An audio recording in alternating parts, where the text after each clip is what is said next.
large-scale personnel in that particular field, and then the infrastructure development that has to do with the machinery that we use. Infrastructure for massive parallel sequencing technologies, we lack them in Ghana here. So this calls for collaboration out there.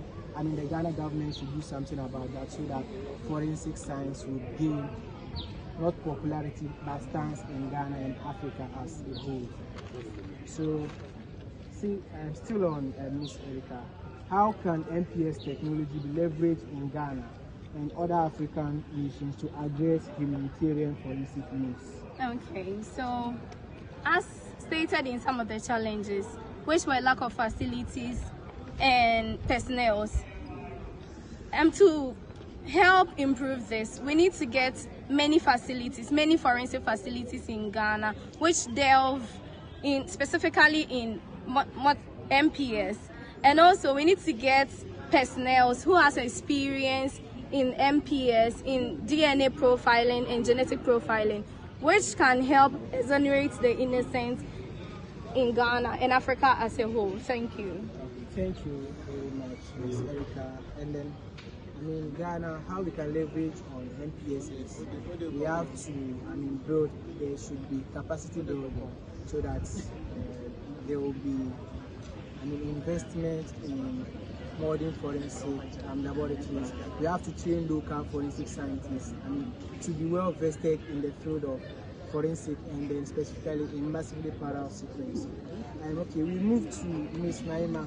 On this one, you have what are the specific benefits of using MPS in identifying nameless remains, victims of conflicts or disasters in Africa? Okay, so with the use of MPS, it will provide, let's say, in terms of a mass destruction, there will be a lot of genetic materials which are messed up. But with the traditional Sanger method, we would have just be sequencing one at a time, which will take a longer period of time before families will be able to identify their victims. But with MPS, we can sequence billions of data, genetic materials, and with this, it will help us. It will help families to identify their members, and in order to give them a befitting burial. Thank you very much. That's very interesting.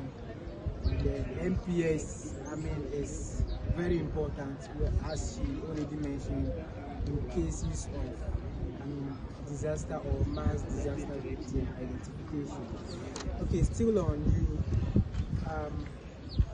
What steps can be taken to ensure the ethical and effective use of MPS in humanitarian forensics in Ghana? Well, so the steps that we can take is to make sure that we bring accurate information after sequencing our data. So the information that we get from the sequencing of genetic materials should be accurate. We should provide accuracy.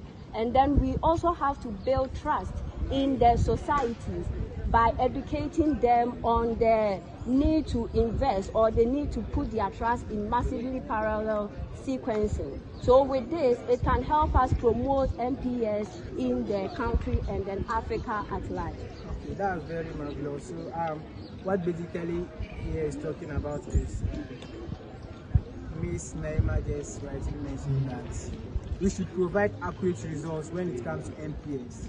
And then more to the point, she also emphasized on educating the public on the importance of MPS and its use as a tool in forensic human identification. So still on you, how can Ghana and other African nations overcome the barrier to adopting MPS technology? Okay, so like I said earlier, we have to create awareness. So like this one, we can do this by going to our senior high schools. Then we create our awareness with our students for them to develop interest in forensic science, so that when they enter into our universities, they will offer courses in what? Forensic sciences. This will help provide more personnel in forensic sciences, thereby applying the technology of MPS. And then also we have to